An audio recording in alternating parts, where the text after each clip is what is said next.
Losing a loved one is one of the most difficult experiences in life. It brings immense emotional pain and a time of necessary healing. In the midst of that profound grief, the very last thing your family needs is the overwhelming, time-consuming, and public legal process known as probate. Today, we are going to explore 7 actionable strategies that actually work to help your family bypass probate and ensure a smooth transfer of your estate. Please remember, this video is for educational purposes only and does not constitute legal advice. Let us dive in and protect your family's peace of mind. Probate is the legal process that takes place after someone passes away.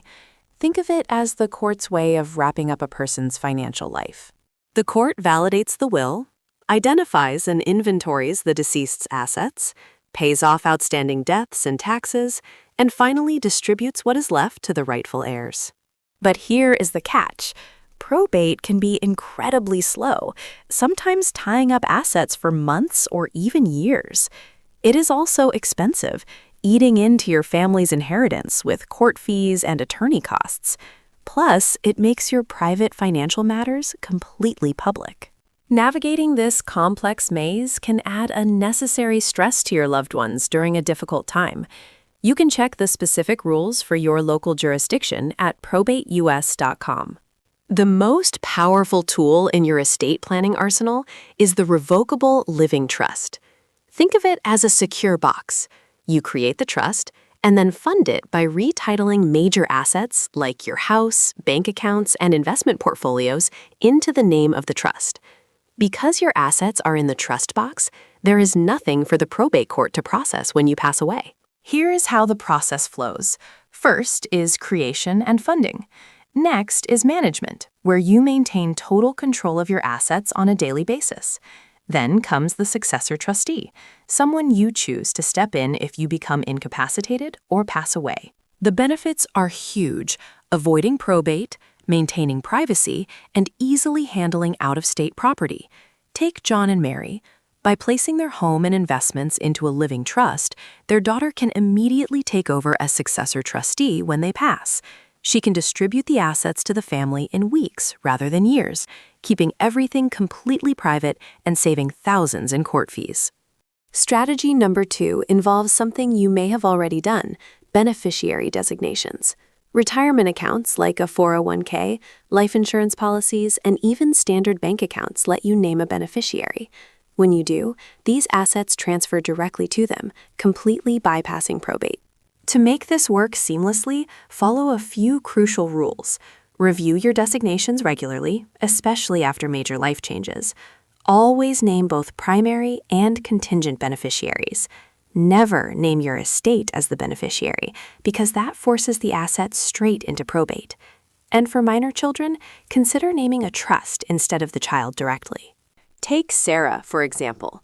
She named her 2 children as the direct beneficiaries of her 401k account. When she passed away, those funds flowed immediately to her kids, avoiding the delays and hefty costs of probate court entirely. Our third strategy to avoid probate is establishing joint ownership with right of survivorship. When you add another person to an asset's title as a joint owner, that asset automatically passes to them when you die. This method works beautifully for real estate, bank accounts, and investment portfolios. Take Tom and Lisa, for example.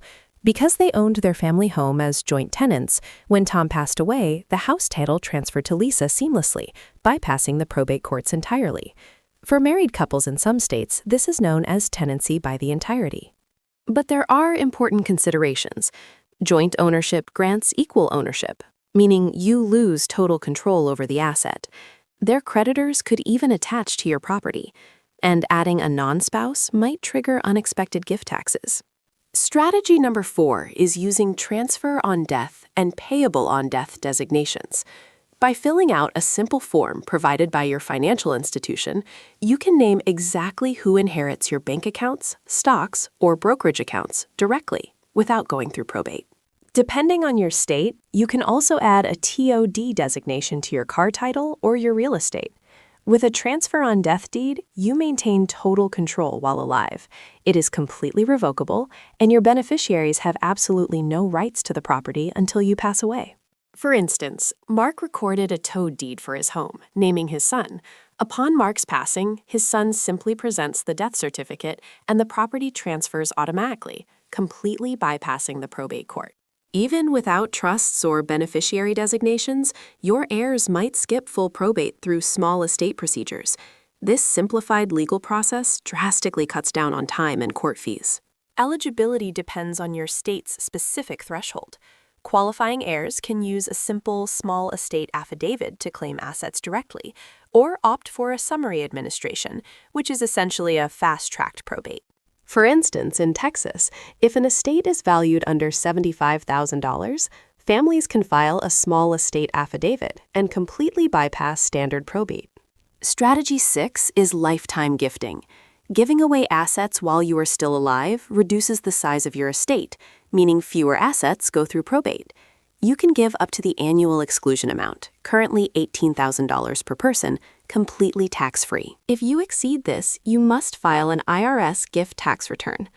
Also, beware of Medicaid's 5-year look-back period. By consistently gifting to her grandchildren, Carol significantly shrank her probate estate while helping her family right away. Our final strategy is for business owners. Without a succession plan, your life's work could get tied up in probate court, completely halting operations. To keep things running, use tools like a buy-sell agreement, which dictates what happens to your shares, or simply transfer your business interests directly into a living trust. Imagine 3 business partners. With a solid buy-sell agreement, if one passes away, ownership seamlessly transitions to the surviving partners, compensating the family while completely bypassing probate. Let's run through some common questions. What happens if I die without a will? The state decides who gets what based on local laws, guaranteeing probate. Can creditors claim assets that avoid probate? Yes, avoiding probate doesn't shield your assets from legitimate debts. No. Beneficiaries on life insurance or retirement accounts take priority over your will. Any downsides to avoiding probate? Setting up trusts can be costly upfront. Also, probate offers a strict cutoff for creditor claims. How often should I review my plan?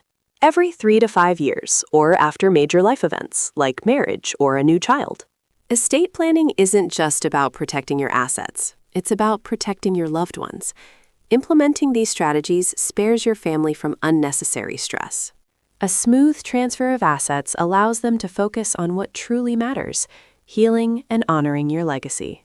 Always consult with a qualified attorney to tailor these strategies to your state laws. Take control of your legacy today and ensure their peace of mind. Thank you so much for watching and taking the time to learn about these vital strategies to avoid probate. Securing your legacy now means profound peace of mind for you and your loved ones later. If you found this guide helpful, please give this video a like, subscribe to our channel for more valuable content, and leave a comment below with your thoughts or questions. For more support and resources, visit us at funeralus.com. Take care.